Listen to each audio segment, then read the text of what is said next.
ஜாதக கட்டங்களிலே ராகுவும் சந்திரனும் இணைந்து எந்த ராசியில் இருந்த யோகங்களை பற்றி பார்த்து கொண்டு வருகிறோம். அதிலே ஒன்று வாசி யோகம் என்று கூறப்படும்.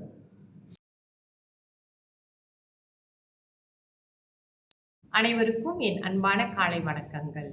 நம்மளுடைய ஜாதக கட்டங்களிலே ராகுவும் சந்திரனும் இணைந்து எந்த ராசியில் இருந்தாலுமே கருமாரி அம்மன் வழிபாடு என்பது நம்மளுடைய முன்னேற்றத்திற்கு மிக உறுதுணையாக இருக்கும்.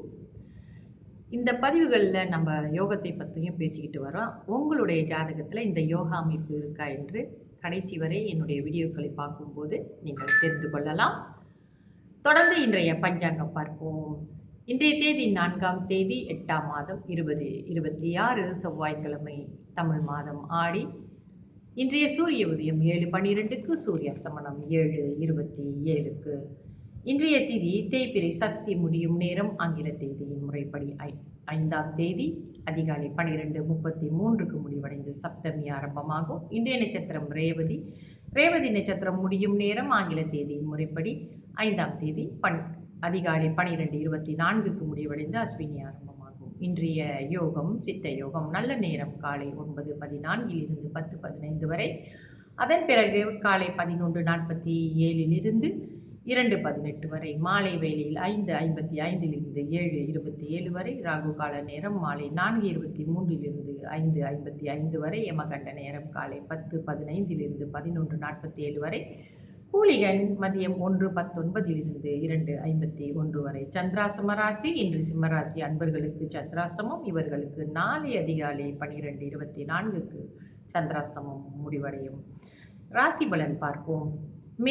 மேஷ ராசிக்கு போட்டி, ரிஷப ராசிக்கு செலவு, மிதுன ராசிக்கு சிக்கல், கடக ராசிக்கு லாபம், சிம்ம ராசிக்கு வெற்றி, கன்னி ராசிக்கு விவேகம், துலாம் ராசிக்கு வரவு, விருச்சிக ராசிக்கு சிந்தனை, தனுசு ராசிக்கு கோபம், மகர ராசிக்கு வெற்றி, கும்ப ராசிக்கு எதிர்ப்பு, மீன ராசிக்கு நற்செயல்.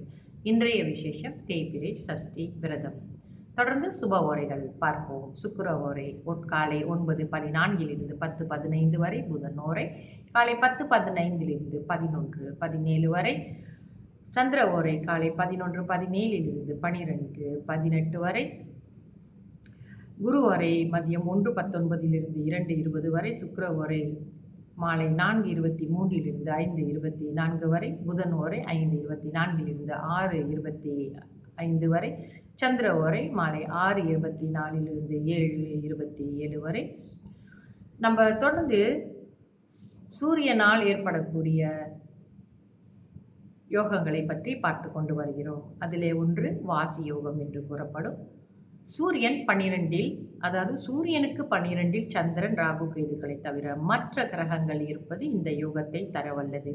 பேரும் புகழும் இவர்களுக்கு உண்டாகும். அதாவது இவர்கள் ஏதாவது ஒரு கலை கற்று வைத்திருக்கிறார்கள் என்றால், ஏதாவது ஒரு விஷயத்தில் திறமையாக இருக்கிறார்கள் என்றால் நிச்சயமாக அந்த அடிப்படையில் இவர்களுக்கு பிரபலமாக கூடிய வாய்ப்புகள் நிறைய இருக்கும். அதாவது இவர்களுடைய சூரியன் இருக்கும் இடத்திலே 12ஆம் வீட்டில் சந்திரன், ராகு, கேதுகளை தவிர மற்ற கிரகங்கள் இருக்கும் பொழுது இவர்களுக்கு இப்படிப்பட்ட ஒரு யோகம் அமைப்பு இருக்கிறது. தொடர்ந்து நாளைய பதிவில் சந்திப்போம். நன்றி.